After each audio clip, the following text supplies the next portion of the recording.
একসময়ের খরস্রোতা মহানন্দা নদীতে এখন জেগে উঠেছে চর। কোথাও হাঁটু পানি, আবার কোথাও চাষাবাদ করা হয়েছে বিভিন্ন ফসল। এসব ফসলে সেচ দিতে কিছুদূর পর পর নদীর বুকেই পোঁতা হয়েছে গভীর নলকূপ।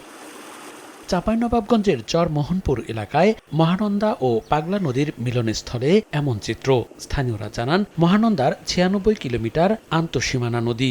ভারত থেকে বাংলাদেশের প্রবেশ মুখ থেকে নদীর ৭০ কিলোমিটার দূরে জেলা শহরের রেহাইচর এলাকায় নির্মাণ করা হয়েছে রাবার ড্যাম, যার মাধ্যমে নদীর একটি অংশে পানি আটকে রাখা হয়েছে।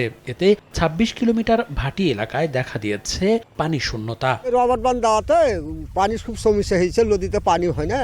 রড বাঁধার কারণে পানি তলে চলে গেছে, তারপরে মোটর দিয়ে পানি উঠেছে, হাফ পানি উঠছে। পানি যদি ছেড়ে দেয় তাহলে আমার সুবিধা হবে, বা জল মোটরের পানিটা হাতে পাবো। নদীতে যদি পানি না থাকে তাহলে এই জমিগুলোতে চাষাবাদ করা সম্ভব হবে না। রাবার ড্যাম প্রকল্পটি বাস্তবায়ন করছে পানি উন্নয়ন বোর্ড। কর্মকর্তারা বলছেন, সংকট সমাধানে মহানন্দা নদী খনন করে পদ্মা নদী থেকে পানি সংরক্ষণ করার পরিকল্পনা নেওয়া হয়েছে। ডাউন স্ট্রিমের এই ২৬ কিলোমিটারের জন্য আমাদের একাধিক চিন্তা ভাবনা রয়েছে প্ল্যানিং ফেজে। খনন হোক বা এটা ওঠানামার মাধ্যমে হোক, যেটাই হোক না কেন, সেই ব্যাপারে আমাদের নজর আছে এবং আমরা সেই ব্যাপারে পদক্ষেপ নিব। মহানন্দা নদীতে রাবার ড্যাম প্রকল্পের নির্মাণ কাজ শুরু হয় ২০১৭ সালের জুন মাসে। ৩৫৩ মিটার দৈর্ঘ্যের এই প্রকল্পে মোট ব্যয় হয় ২৪৬ কোটি টাকা।